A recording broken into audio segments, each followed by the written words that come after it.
1008 આચાર્ય મહારાજ શ્રી રાકેશ પ્રસાદજી મહારાજ શ્રી સરસ મજાની જૂનાગઢ મહિમાની કથા કરી એવા વક્તા મહોદય સદગુરુ શાસ્ત્રી સ્વામી નારાયણ ચરણદાસજી સ્વામી. આ સમગ્ર પ્રસંગ જેમની પ્રેરણાથી થઈ રહ્યો છે, ઉજવાઈ રહ્યો છે, એવા સત્સંગ મહાસભાના પ્રમુખ અને અમારા યુવાન સંતોના આદર્શ એવા શાસ્ત્રી સ્વામી નવતમ પ્રકાશદાસજી સ્વામી, જૂનાગઢ રાધારમણ દેવ ટેમ્પલ બોર્ડના ચેરમેન ગુરુવર્ય કોઠારી સ્વામી દેવનંદનદાસજી સ્વામી, ગઢપુર ગોપીનાથજી ટેમ્પલ બોર્ડના ચેરમેન શાસ્ત્રી સ્વામી હરિજીવનદાસજી સ્વામી, પૂજ્ય બાપુ સ્વામી નારાયણ પ્રિય સ્વામી, રાજકોટથી પધારેલા વિવેક સ્વામી, રાધારમણ સ્વામી, માધવદાસ શાસ્ત્રી સ્વામી, મારા ટ્રસ્ટી સભ્ય પ્રેમ સ્વામી આદિ ધામોધામથી પધારેલા બ્રહ્મનિષ્ઠ પૂજનીય સંતો, મુગટના યજમાન અજમેરા પરિવાર રજનીભાઈ, મનોજભાઈ શેઠ, બંદીશભાઈ, અશ્વિનભાઈ, શૈલેષભાઈ, ધવલભાઈ, ઋષિ, યશ, આદર્શ, જીગર, વંશ આદિ પરિવાર, સાથે સાથે પ્રિયાંગ હરિભાઈ પટેલ, મેહુલ હરિભાઈ પટેલ, સમગ્ર પરિવાર, અમારા ટ્રસ્ટી મંડળના સભ્યશ્રીઓ, તમામ આજુબાજુમાંથી પધારેલા તમામ ભક્તજનો, આગેવાન હરિભક્તો, સૌને અમારા ભાવથી જય સ્વામિનારાયણ. સ્વામિનારાયણ ભગવાને આ ભૂમિ ઉપર 27 વખતથી વધારે પધાર્યા છે. રાધારમણ દેવનો મુગટનો સંકલ્પ, પૂજ્ય નવતમ સ્વામીની પ્રેરણા યાદ કરીશું. ગુરુવર્ય પાર્ષદવર્ય હીરા ભગતજીને અને વાસુદેવ સ્વામીને. ઈશ્વર દાદા આવતા મને ખ્યાલ છે 92માં હું પણ પૂજ્ય સ્વામીને આસને 2 વર્ષ સુધી ભણ્યો છું. ઈશ્વરભાઈને 2 વર્ષ સુધી અમે જમાડ્યા છે. પ્રિયાંક 8મું ભણતો મનોજભાઈ. તે દિવસે શું પરિસ્થિતિ હતી એ પણ ખ્યાલ છે. અને દાદા આવે એટલે એક વાત ચોક્કસ કે હીરા ભગતજી, ગુરુજી, અમે યુવાન સંતો કે નાના દીકરાઓ ભણતા હોય એની માટે વેકેશન ખુલે ને એટલે એક વાત કે ઈશ્વરભાઈ, આ સાધુને તમારે ચોપડા લઈ દેવાના છે, આ છોકરાને તમારે ચોપડા લઈ દેવાના છે. આ પિયુષપાન લક્ષ્મીનારાયણ દેવ સાથેનો મહિમા, મૂળ દેવ સાથેનો મહિમા કાયમની માટે હીરા ભગતજીએ અને ગુરુવર્ય વાસુદેવ સ્વામીએ આગ્રહ કરીને જમાડ્યા છે એમના જીવનમાં. આ પરિવારની માટે એમની લાખો ને કરોડો રૂપિયાની સેવા તો છે જ, સાથે સાથે નવતમ સ્વામીની પ્રેરણાથી મૂળ દેવ, મૂળ ગાદી પ્રત્યેનો મહિમા અવિરત જેણે સમજ્યા છે. હરિકૃષ્ણ મહારાજનો મહિમા મનોજભાઈ શેઠ વર્ષોથી પૂનમ ભરે છે. અને સાથે સાથે કહેવાની ઈચ્છા થાય ઘણી વખત કે રાધારમણ દેવનો મુગટનો સંકલ્પ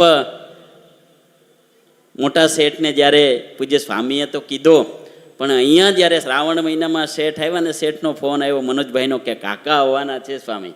અને તે દિવસે સિદ્ધેશ્વર મહાદેવજીનો જે અભિષેક કર્યો મને યાદ છે. મનોમન સંકલ્પ કરેલો કે શેઠ દ્વારા રાધારમણ દેવની પણ મોટી સેવા થાય. અને શેઠને પણ એટલો બધો આનંદ થયો. અને મનોજભાઈને પણ શ્રાવણ મહિનામાં પાછા આવ્યા ત્યારે એમણે પણ જ્યારે અભિષેકનો લાભ લીધો ને ત્યારે એમને પણ ખૂબ આનંદ થયો. આજની વાત, તમે જે સત્સંગને વિશે એટલા ગાઢપણે જોડાણા છો, મધુભાઈ, મનોજભાઈનો દીકરો ઋષિ, રજનીભાઈને બંને આવ્યા ને હું પર દર્શન કરાવવા ગયો કે રણછોડજીને તો ખ્યાલ આવ્યો પણ ત્રિવિક્રમજીનો મને ખ્યાલ ના આવ્યો. મેં એને આખી વાત સમજાવી. ત્રિવિક્રમજી એટલે ભગવાન વામન. આ યુવાન દીકરાઓમાં દેવ પ્રત્યેની લાગણી અને એણે જે નિષ્ઠાથી ઠાકોરજીના દર્શન કર્યા છે, 7 મિનિટ સુધી રાધારમણ દેવ પાસે ઊભા રહીને મનોમન પ્રાર્થના કરી છે. આ યુવાન દીકરાઓમાં સત્સંગનો કેટલો મહિમા સમજ્યા છે. આ પ્રિયાંગની વાત કરીએ તો નાનેથી મોટે વડતાલ, આ મારા સગા આચાર્ય મહારાજ કે પૂજ્ય સંતો છે એ મારા સગા છે. આવું જીવનની અંદર જેમણે રાખ્યું, દેવનો મહિમા ખૂબ સમજ્યા છું. આપના દ્વારા ખૂબ જ્યારે જૂનાગઢ રાધારમણ દેવની આવી લાખોની સેવા કરોડો રૂપિયાની થઈ હોય ત્યારે રાધારમણ દેવ વહીવટી બોર્ડના ચેરમેન ગુરુવર્ય કોઠારી સ્વામી દેવનંદનદાસજી સ્વામી, અમારું ટ્રસ્ટી મંડળ, જૂનાગઢ પ્રદેશના તમામ સંતો આપની સેવાને સ્વીકારી અને આપના ખૂબ ખૂબ બસ રાધારમણ દેવને અમે પ્રાર્થના કરીએ છીએ કે ખૂબ આવી અવિરત સત્સંગને વિશે નવતમ સ્વામીની પ્રેરણાથી કાયમની માટે તમારી સેવા અવિરત થાય.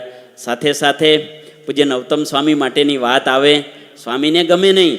ઘણી વખત અમારે નારાયણચરણ સ્વામી બોલતા હોય કે પીપી સ્વામી બોલતા હોય, આ યુવાન બધાય સંતો સ્વામી માટે બોલતા હોય, સ્વામીને ગમે નહીં. પણ વાસ્તવિક જે વાત છે કાયમની માટે દેવમાં જોડે છે.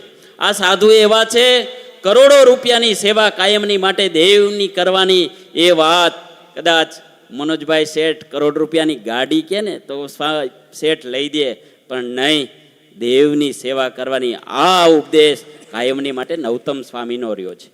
આજે ગુરુવર્ય વિહરા ભગતજી અને પૂજ્ય વાસુદેવ સ્વામી અને ઈશ્વર દાદા અને આ પરિવારમાંથી રહેલા બધા જ ભોગીલાલ દાદા હોય કે બધા જ આજે મહારાજના ધામમાં બેઠા બેઠા રાજી થતા હશે. મૂળ દેવ એટલે રાધારમણ દેવ દેશનું ગામ વાસાવડ, અને બંને આપણા જ છે, કોઈ બહારના નથી.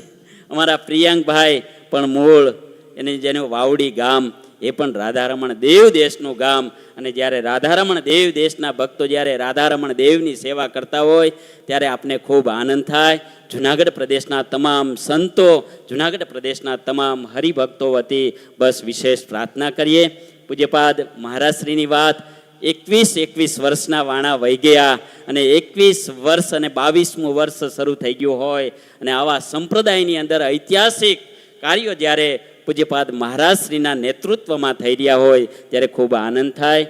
નાનામાં નાનું ગામ હોય, નાનામાં નાના ગામડાઓમાં પણ આજે જવાના છે પૂજ્યપાદ મહારાજશ્રી, અને ત્યાં જઈ અને હરિમંદિરોની પણ આરતી ઉતારવાના આવા સત્સંગના દિવ્ય કાર્યો પૂજ્યપાદ મહારાજશ્રીના વરદ હસ્તે થઈ રહ્યા છે. ખૂબ ખૂબ આભાર માનીશ. પૂજ્યપાદ મહારાજશ્રી પણ આજે અરે મુગટ અર્પણ વિધિમાં ખાસ ઉપસ્થિત થયા છે. પૂજ્ય નવતમ સ્વામીની તો પ્રેરણા ખૂબ જુનાગઢ માટેની વાતો હોય. મારી જેવા યુવાન સાધુને ટકોર કરે એક આદર્શ અમારા છે, અને ખૂબ એમના તો પૂજ્ય દેવનંદન સ્વામી સાથે પણ ખૂબ અપાર નાતો છે. અમારા પીપી સ્વામી સાથેના પણ ખૂબ સંબંધો નજીકના છે. બસ એમના દ્વારા પણ ખૂબ સેવા થઈ છે અને ખૂબ એમના દ્વારા પણ સેવાના કાર્યો થાય. જુનાગઢ પ્રદેશના તમામ સંતો ધામે ધામથી ઉપસ્થિત થયા છે. વડતાલથી પણ બધા સંતોની જ્યારે પાવન ઉપસ્થિતિ થઈ છે, સાંખ્યોગી માતાઓ સાથે સાથે જુનાગઢ પ્રદેશના તમામ હરિભક્તો જ્યારે ઉપસ્થિત થયા છે, સૌનો આભાર માની અને હરિકૃષ્ણ મહારાજ, રાધારમણ દેવ, રણછોડ ત્રિકમરાય, સિદ્ધેશ્વર મહાદેવજીના ચરણોમાં પ્રાર્થના કરીએ.